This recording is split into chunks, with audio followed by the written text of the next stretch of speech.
शराब घोटाला ही नहीं बल्कि दिल्ली में हुए हर घोटाले के किंग पिन अरविंद केजरीवाल की हर फितरत से बीजेपी पूरी तरह वाकिफ है और बीजेपी से ज्यादा दिल्ली के उपराज्यपाल केजरीवाल के मोडस ऑपरेंडी को समझते हैं।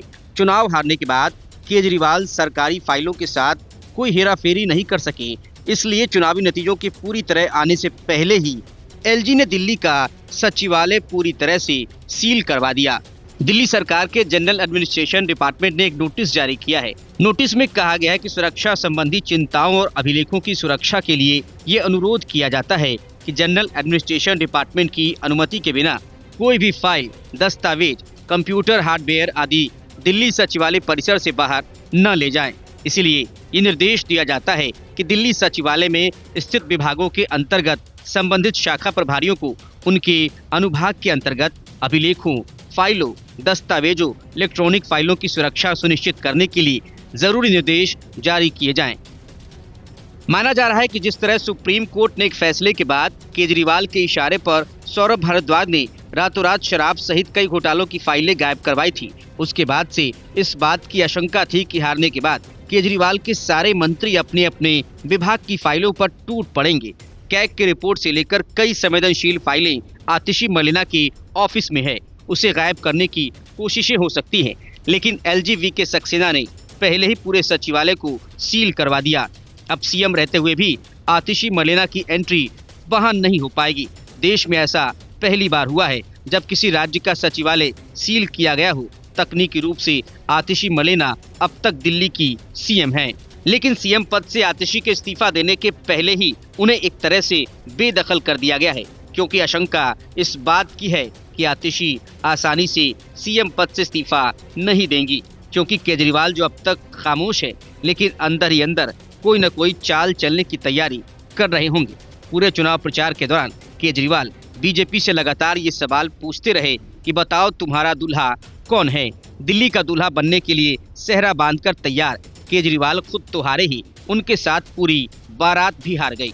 प्रचार शुरू होते ही केजरीवाल ने न सिर्फ खुद को सीएम फेस घोषित किया, बल्कि शराब घोटाले के मास्टरमाइंड मनीष सिसोदिया को फिर से डिप्टी सीएम घोषित कर दिया। केजरीवाल ने ये कहा तो नहीं, लेकिन ये तय माना जा रहा था कि मनी लॉन्ड्रिंग मामले में पकड़े गए सत्येंद्र जैन का भी फिर से मंत्री बनना तय था।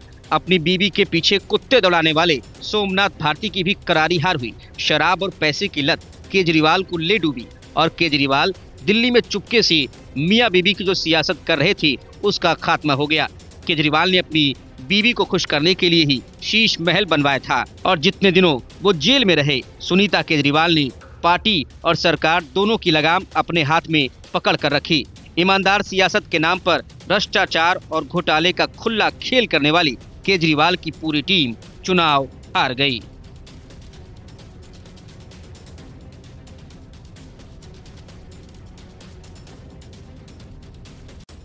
अरविंद केजरीवाल अन्ना हजारे की टोपी चुराकर भागे थे और उसी टोपी के सहारे उन्होंने पूरी दिल्ली को 10 सालों तक टोपी पहना कर रखा, लेकिन अब टोपी वालों ने केजरीवाल की टोपी उतार कर रख दी।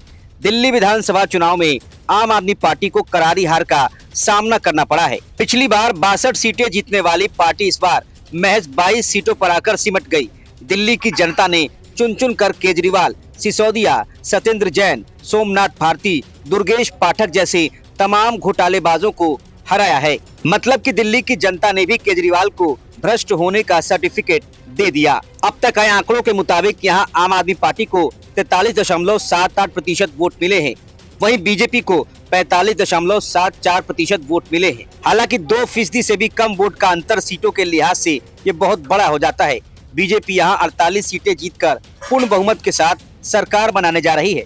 करारी हार पर केजरीवाल फिलहाल तो खामोश है, लेकिन सौरभ भारद्वाज ने इस तरह के संकेत दे दिए कि आगे केजरीवाल चुनाव आयोग, ईवीएम और बीजेपी की गुंडागर्दी को हार का कारण बताएंगे। हारते हारते महज कुछ 100 वोटों से जीती आतिशी मलिना ने तो बीजेपी पर आरोप लगाने की कोशिशें भी शुरू कर दी। अब संजय सिंह मैदान में आएंगे, राघव चड्ढा कुछ फर्जी आंकड़े पेश करेंगे और केजरीवाल फिर अंत में कहेंगे कि बीजेपी ने जनादेश को लूट लिया, नहीं तो हम जीतते। आम आदमी पार्टी का अब तक का जो ट्रैक रिकॉर्ड रहा है उसके हिसाब से अब आगे कुछ ऐसा ही होने वाला है। लेकिन बड़ी बात यह है कि आम आदमी पार्टी की इस हार के लिए कई फैक्टर्स को जिम्मेदार ठहराया जा रहा है। कुछ जानकार जहां इस बार के चुनाव में कांग्रेस की तरफ से टफ फाइट को जिम्मेदार बता रहे हैं, तो वहीं कुछ लोग इस बार अरविंद केजरीवाल की पार्टी के प्रति मुस्लिम वोटर्स के मोहभंग को जिम्मेदार बता रहे हैं। ऐसे में सवाल उठता है कि क्या सच में आम आदमी पार्टी की हार के लिए मुस्लिमों का उनके प्रति मोहभंग ही जिम्मेदार है।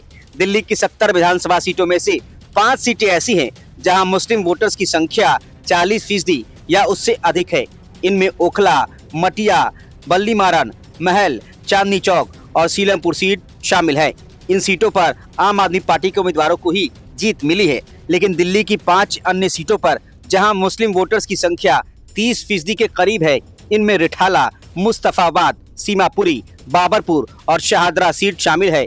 अब यहां आकर चीजें थोड़ी दिलचस्प हो जाती है। इनमें से 3 सीटों रिठाला, शाहदरा और मुस्तफाबाद में बीजेपी को जीत मिली है। वहीं बाबरपुर और सीलमपुर सीट पर आम आदमी पार्टी ने अपना कब्जा बरकरार रखा है। ऐसे में इन 3 सीटों के लिए कहा जा सकता है कि यहाँ मुस्लिम वोटर्स का केजरीवाल से थोड़ा मोहभंग तो जरूर हुआ है।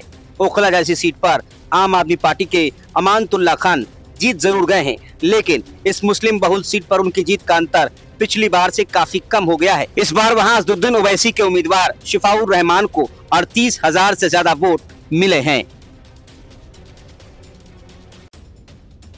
यमुना की सफाई नहीं कर पाने के वादे से मुकरते हुए केजरीवाल ने यही कहा था कि हमें पता है कि यमुना के पानी के नाम पर कोई वोट नहीं देता, लेकिन यमुना के इसी गंदे पानी ने केजरीवाल का सारा पानी उतार कर रख दिया।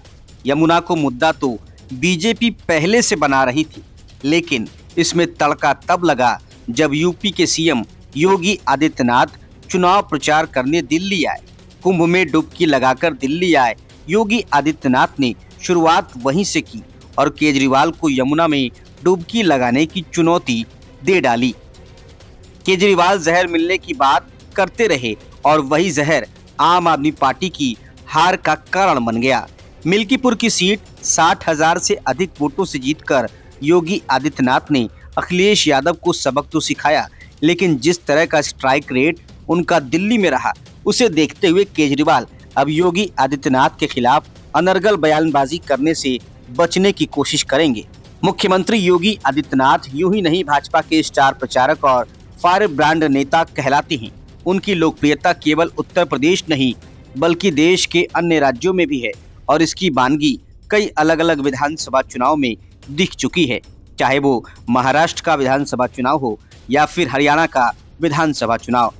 सीएम योगी ने जिन जगहों पर प्रचार किया उनमें से अधिकांश सीटों पर बीजेपी को जीत मिली। इसी कड़ी में सीएम योगी ने दिल्ली विधानसभा चुनाव में भी जमकर प्रचार किया और धुआंधार रैलियां की।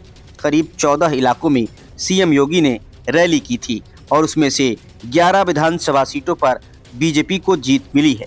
दिल्ली विधानसभा चुनाव के नतीजे सामने आ चुके हैं, जिसमें भारतीय जनता पार्टी की सरकार बन रही है। मुख्यमंत्री योगी आदित्यनाथ ने मंगोलपुरी, जेजे कॉलोनी के शिव विहार, इंद्रपुरी के बुद्धनगर, किराड़ी, करोल बाग, जनकपुरी, घोंडा, शाहदरा, उत्तम नगर, द्वारका, बिजवासन, पालम, राजेंद्र नगर, पटपड़गंज, सुल्तानपुर और देवनगर में रैली की थी। इन रैलियों में सीएम योगी ने आम आदमी पार्टी पर खूब निशाना साधा था। मंगोलपुरी विधानसभा सीट पर बीजेपी उम्मीदवार राजकुमार चौहान ने जीत हासिल की। राजकुमार चौहान कभी शीला दीक्षित के करीबी नेताओं में से एक थे, लेकिन उन्होंने बाद में बीजेपी का दामन थाम लिया था। शिव विहार, जहां सीएम योगी ने प्रचार किया था, वो संगम विहार विधानसभा क्षेत्र में आता है। संगम विहार सीट से बीजेपी के चंदन कुमार चौधरी ने जीत हासिल कर ली। इसके अलावा जनकपुरी विधानसभा सीट पर बीजेपी के उम्मीदवार आशीष सूद ने जीत हासिल की। गोंडा विधानसभा सीट पर बीजेपी के अजय महावर ने जीत हासिल की। शाहदरा विधानसभा सीट पर बीजेपी के उम्मीदवार संजय गोयल ने जीत हासिल की है। वहीं उत्तम नगर विधानसभा सीट से भाजपा उम्मीदवार पवन शर्मा ने जीत हासिल की। द्वारका विधानसभा सीट से बीजेपी उम्मीदवार प्रद्युम्न राजपूत ने जीत हासिल की है। बिजवासन विधानसभा सीट पर कैलाश गहलोत ने जीत हासिल की है। पालम विधानसभा सीट से बीजेपी उम्मीदवार कुलदीप सोलंकी को जीत मिली है। राजेंद्र नगर विधानसभा सीट पर बीजेपी उम्मीदवार उमंग बजाज जीते हैं। वहीं पटपड़गंज विधानसभा सीट पर बीजेपी के उम्मीदवार रविंदर सिंह नेगी ने जीत हासिल की है। सीएम योगी ने जिन 14 सीटों पर प्रचार किया उसमें से महज 3 सीटों पर बीजेपी हारी है, जिसमें सुल्तानपुर विधानसभा सीट, किरारी विधानसभा सीट और करोल बाग विधानसभा सीट शामिल है। किरारी की सीट जीतने वाले अनिल झा हाल ही में बीजेपी छोड़कर आम आदमी पार्टी में शामिल हुए थे। Report news of India.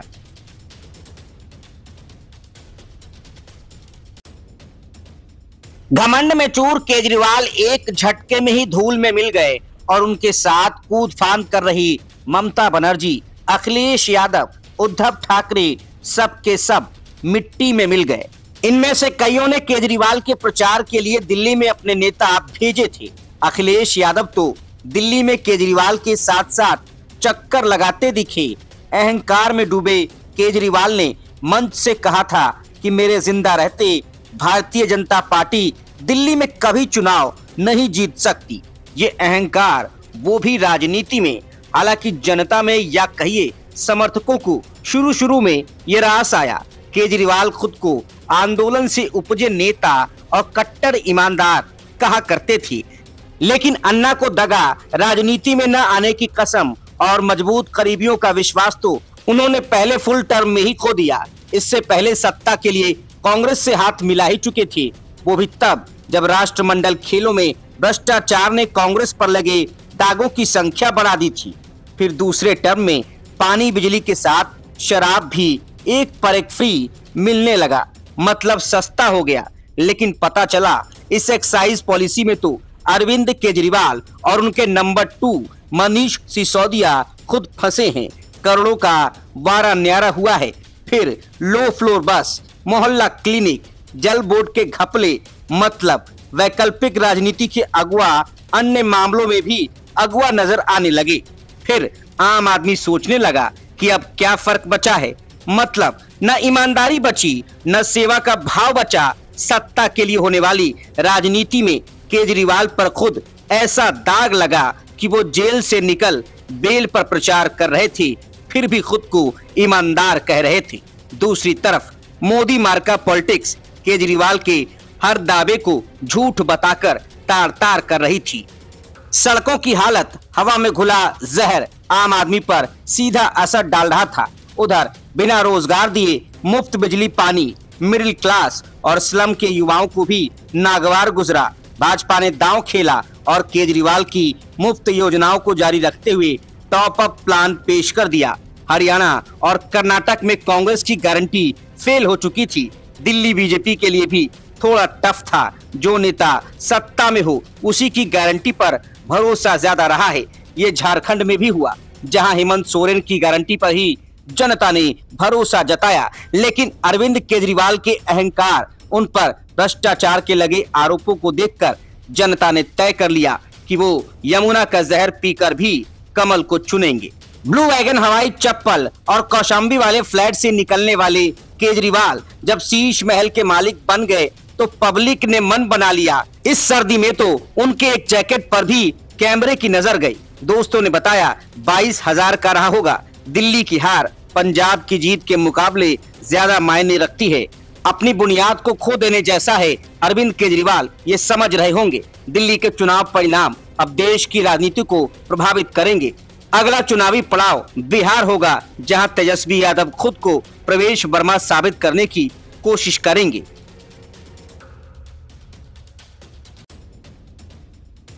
जिस तामझाम और धूम धड़ाके के साथ दिल्ली में अरविंद केजरीवाल आए और 10 साल तक छाए रहे, अब उसी धूम धड़ाके के साथ दिल्ली से केजरीवाल को बाहर कर दिया गया। और इसके साथ ही देश में झूठ, फरेब, शीश महल, भ्रष्टाचार, पैसा और शराब की सियासत का द एंड हो गया। इसके साथ ही केजरीवाल की रेवड़ी छाप सियासत भी खत्म हो गई। दिल्ली में मिली केजरीवाल को करारी शिकस्त के साथ आम आदमी पार्टी के अस्तित्व पर खतरे के बादल मंडराने लगे हैं, क्योंकि सत्ता के सीमेंट से जुड़ी आम आदमी पार्टी में हार के बाद जो दरारें आएंगी वो पूरी पार्टी को ले बैठेगी। और सबसे बड़ी बात ये कि अब तक आम आदमी पार्टी के मालिक बनकर बैठे केजरीवाल को अपनों की चुनौती का सामना करना पड़ेगा और पार्टी के अंदर केजरीवाल के खिलाफ आवाजें उठेंगी, क्योंकि केजरीवाल ने अब तक पूरी पार्टी को अपने ही इशारे पर नचाया है। ये सब देखकर अगर किसी को सबसे ज्यादा खुशी होगी तो वो है अन्ना हजारे, जिनके साथ केजरीवाल ने सबसे पहले दगाबाजी की थी। 2015 में आम आदमी पार्टी ने 67 सीटें जीती थी, लेकिन 2020 में ये संख्या घटकर 62 हो गई। दूसरी ओर बीजेपी ने 2015 में 3 सीटें जीती और 2020 में 8 सीटें। इस बार उसकी सीटें काफी बढ़ने वाली हैं। दिल्ली विधानसभा चुनाव में आम आदमी पार्टी के खराब प्रदर्शन के पीछे कई प्रमुख कारण नहीं हैं। पार्टी के शीर्ष नेताओं, विशेषकर अरविंद केजरीवाल, मनीष सिसोदिया और सत्येंद्र जैन पर लगे भ्रष्टाचार के आरोपों और उनकी गिरफ्तारी ने पार्टी की छवि को गंभीर नुकसान पहुंचाया। इन कानूनी विवादों ने आप की भ्रष्टाचार विरोधी छवि को कमजोर किया। फिर उसने वादों को भी पूरा नहीं किया। केजरीवाल ने यमुना नदी को साफ करने, दिल्ली की सड़कों को पेरिस जैसा बनाने और साफ पानी उपलब्ध कराने जैसे जो 3 प्रमुख वादे किए वो पूरे नहीं हुए। केजरीवाल की गिरफ्तारी और बाद में इस्तीफे के कारण पार्टी के नेतृत्व में अस्थिरता आई। नए मुख्यमंत्री के रूप में आतिशी की नियुक्ति के बावजूद नेतृत्व में ये बदलाव पार्टी के लिए चुनौतीपूर्ण रहा। सबसे बड़ी बात ये रही कि अरविंद केजरीवाल की विश्वसनीयता में जबरदस्त तरीके से कमी आई। बेशक कांग्रेस पार्टी सीटों के हिसाब से दिल्ली में शायद 1 सीट ही हासिल करे, लेकिन उसने पूरी दिल्ली में आम आदमी पार्टी के वोटों को काटा है, जैसा आम आदमी पार्टी ने हरियाणा विधानसभा चुनाव में कांग्रेस के साथ किया। 2013 के बाद कांग्रेस का वोट बैंक आम आदमी पार्टी की तरफ चला गया था, इसीलिए कांग्रेस की वापसी से आम आदमी पार्टी को नुकसान हो रहा है। साथ ही 2024 के लोकसभा चुनाव में दिल्ली की 7 सीटों पर हार और पंजाब में केवल 3 सीटों पर जीत ने पार्टी के जनाधार में गिरावट को दिखाया, जिससे मतदाताओं का विश्वास कम हुआ। पार्टी के भीतर आंतरिक विवाद और प्रमुख नेताओं के इस्तीफे जैसे कैलाश गहलोत और राजकुमार आनंद का पार्टी छोड़ना संगठनात्मक कमजोरी को उजागर करता है। विपक्षी दलों ने आम आदमी पार्टी पर लगे भ्रष्टाचार के आरोपों का उपयोग करके उसकी विश्वसनीयता पर सवाल उठाए, जिससे पार्टी की छवि को और नुकसान पहुंचा। महिलाओं और नए वोटर्स का रुख आम आदमी पार्टी की ओर नहीं गया है, उसने आम आदमी पार्टी से किनारा कर लिया है। Bureau report, news of India. Delhi में अरविंद केजरीवाल की आम आदमी पार्टी की शर्मनाक हार का पंजाब की सरकार पर भी व्यापक असर पड़ने की संभावना है। दिल्ली में हार से आम आदमी पार्टी की पंजाब सरकार पर संकट के बादल यूं तो नहीं छाने वाले, लेकिन गुटबाजी, असंतोष, तोड़फोड़ जरूर बढ़ेगी, इससे इनकार ही नहीं किया जा सकता। फिर दिल्ली की हार के बाद भगवंत मान की धमक आम आदमी पार्टी में साफ तौर पर दिखेगी। पंजाब विधानसभा में कुल 117 सीटें हैं। 2022 के विधानसभा चुनाव में आम आदमी पार्टी ने 92 सीटों पर जीत हासिल की थी। कांग्रेस को 18 सीटें मिली, जबकि शिरोमणि अकाली दल 3, बीजेपी को 2 और बहुजन समाज पार्टी को 1 सीट मिली। इस तरह देखें तो पंजाब सरकार को कोई सीधा संकट नहीं है, लेकिन उसका मनोबल जरूर बुरी तरह टूटेगा। वो अब न तो केवल केंद्र सरकार के सीधे निशाने पर होगी, दिल्ली में हारने के बाद केजरीवाल की पंजाब में दखल अंदाजी बढ़ सकती है। इसकी संभावना प्रवेश वर्मा और संदीप दीक्षित जता चुके हैं, क्योंकि जिस दिन केजरीवाल ने विभव कुमार और विजय नायर को पंजाब भेजा था, भगवंत मान के ऊपर केजरीवाल का खतरा उसी दिन से बढ़ने लगा था। आम आदमी पार्टी की पंजाब सरकार में गुटबाजी और मुख्यमंत्री भगवंत मान के नेतृत्व को लेकर असंतोष की खबरें समय समय पर सामने आती रही हैं। पार्टी के आंतरिक कलह और नेतृत्व के प्रति असंतोष के कारण पार्टी की छवि और कार्यप्रणाली पर नकारात्मक प्रभाव पड़ा है।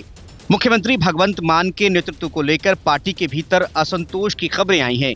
पार्टी के कुछ सदस्यों ने नेतृत्व के फैसलों और कार्यशैली पर सवाल उठाए हैं, जिससे आंतरिक कलह की स्थिति बनी रही है।